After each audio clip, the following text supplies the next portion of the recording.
pergerakan dari ketiga trio Prancis ini dimatikan. Dan itu membuat tim Prancis belum bisa menembus pertahanan dari Spanyol. Seperti buntu. Ya, kayaknya Prancis diajar sepak bola bagaimana sepak bola sebenarnya oleh tim Spanyol. Faktor anak Fafa gimana, Bang? Karena kan banyak sekali orang bilang Argentina itu kalau tidak disokong oleh Fafanya, betul. maka Argentina tidak akan lolos gitu.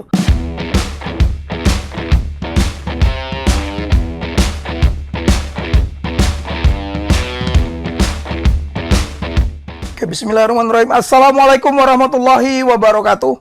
Kembali lagi kita di podcast selebrasi lokal Bangka Pos. Tidak bosan-bosannya lagi mengundang ayah-ayah bal kita. Udah mungkin narasumber ini sudah yang ketiga kali. Jadi narasumber kita itu. Ya. Karena memang semakin dekat ke babak final ini memang perlu narasumber yang kuat bergadang. Pengalamannya tentang sepak bola juga cukup mumpuni. Lagi-lagi kita mengundang ayah-ayah bal kita, yaitu Bang Bahtiar Hamid. Bang Abot, selamat datang kembali, Bang. Selamat datang, makasih. Sudah banyak. Cukup narasumber terus ini. Nggak bosan-bosan ini. Nggak bosan-bosannya. Terima kasih, Bang, untuk mensupport kita. Ya. Oh, ini juga untuk sepak bola Bangka Belitung. Betul. Kita bahas dua pertandingan sebelumnya, Bang. Ya. Pertandingan Argentina melawan Inggris. Ini sangat seru sekali. Ya. Dua klub ini. Tapi sebelum kita membahas Argentina dan Inggris, kita review dulu pertandingan antara Spanyol dan Prancis yang sama sekali kembali tidak terduga. Spanyol bisa kita pikir akan terjadi perpanjangan waktu atau sampai babak tipis, menang tipis. Ternyata Spanyol bisa mengatasi Prancis dengan skor yang cukup kuat, hebat, 2-0 gitu. Pandangan Abang seperti apa pertandingan itu? Oke. Ada apa ini? Kita lihat data statistik ya. Ya.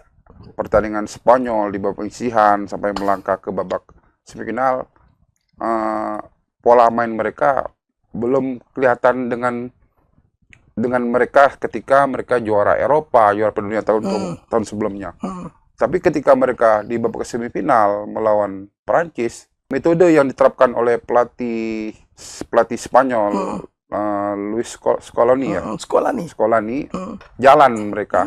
Jadi antisipasi ketajaman Mbappe, Olise dan Dembele, mereka Trisula, Prancis, Dembele, Mbappe dan Olise itu kayaknya seperti nggak jalan. Jadi ini benar-benar Spanyol memanfaatkan sepertiga lapangan mereka sewaktu mereka kena serang dari tim Prancis. Dan ini taktik dan strategi yang ditampilkan oleh Scaloni luar biasa.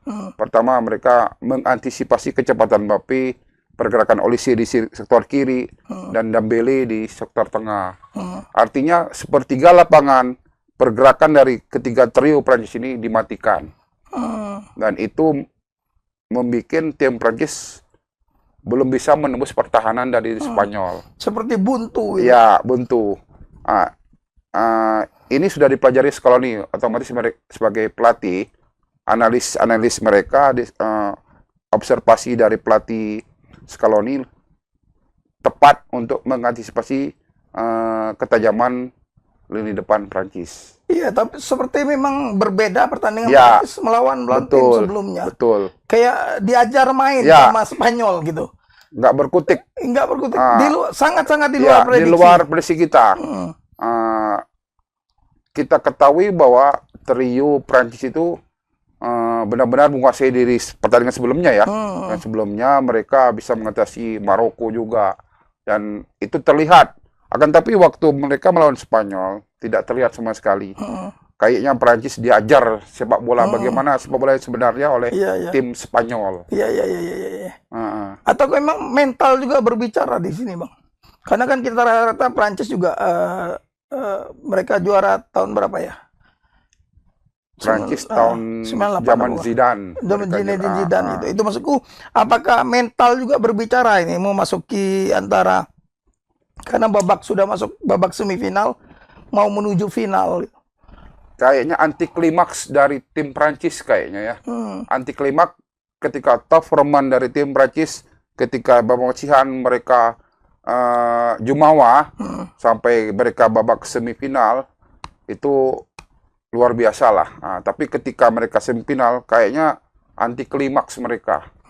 Digadang-gadangkan untuk bisa masuk final dan jadi calon juara Piala Dunia tahun ini, tapi mereka ketika melawan Spanyol itu mentah.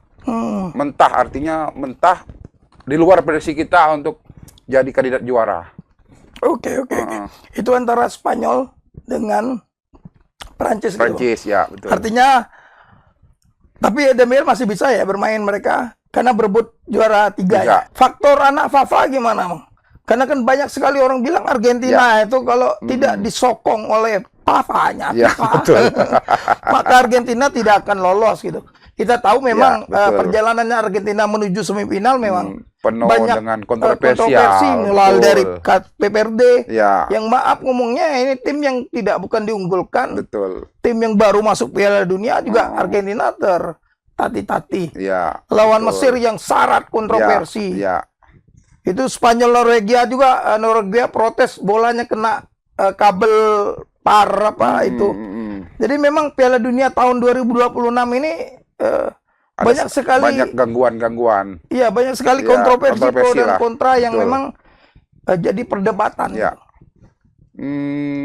Semua publik menilai begitu ya. Tapi ya inilah sepak bola. Kita tidak bisa menyalahkan ataupun menyalahkan wasit, menyalahkan perangkat pertandingan, enggak. Tapi dramatis juga ada di situ. Artinya ketika kita ketahui bahwa saat Argentina melawan Mesir yang sudah unggul 2-0 bisa terbalik. 3 harusnya. Iya, bisa unggul 3-0 saat itu. Ketika terjadi pelanggaran di dalam areal Mesir, ketika dicek VAR, golnya tidak disahkan. Ini ya jadi perdebatan sekarang di sepak bola dunia.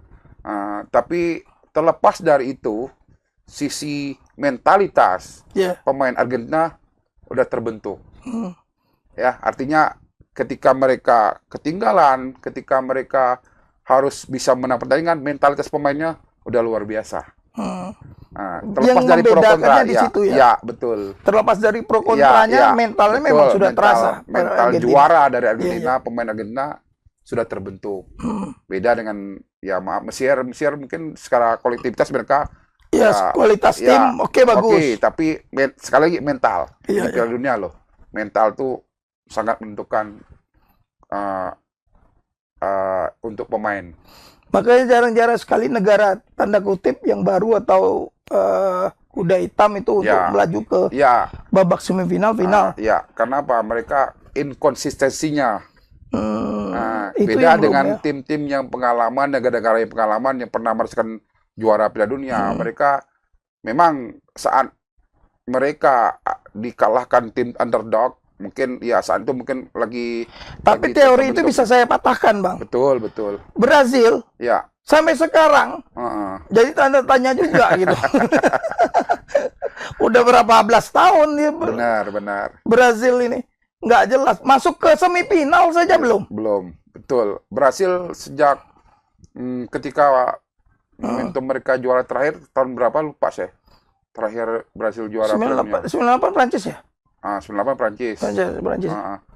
Itu inkonsistensi di Piala Dunia mereka ketika dikalahkan tim Jerman waktu itu Piala Dunia yang di kandang mereka 7-1 itu menjadi apa kutukan. Menjadi buat mental pemain ya. Semacam historis yang buruk lah buat sepak bola Brazil. Cacat lah. Hegemoni mereka Brazil yang juara dunia udah 4 kali. Karena kita tahu Brazil adalah ternyata bisa dikalahkan dengan skor besar. Jadi mindset orang yang sebelumnya lawan Brazil nih sudah ngeper duluan. Sekarang enggak lagi kita sama dibantai Jermannya 7-1. Masa saya nggak bisa? Artinya memang mindset itu udah terpatahkan oleh dengan sepak bola sekarang ya. Bola sekarang setiap negara punya keunggulan. Artinya mereka mempelajari kelemahan-kelemahan dari setiap negara, kan pasti mempelajari itu, pelajari kelemahan-kelemahan mereka mungkin dari segi kompetisi mereka berperingkat keempat, peringkat 3 dunia, mereka mungkin levelnya udah naik lagi kualitas kompetisinya. Liga Norwegia juga banyak juga menyumbang pemain dari Amerika Latin, pemain kelas-kelas Eropa juga banyak di Liga Norwegia. Download Tribun X sekarang, menghadirkan lokal menjadi Indonesia.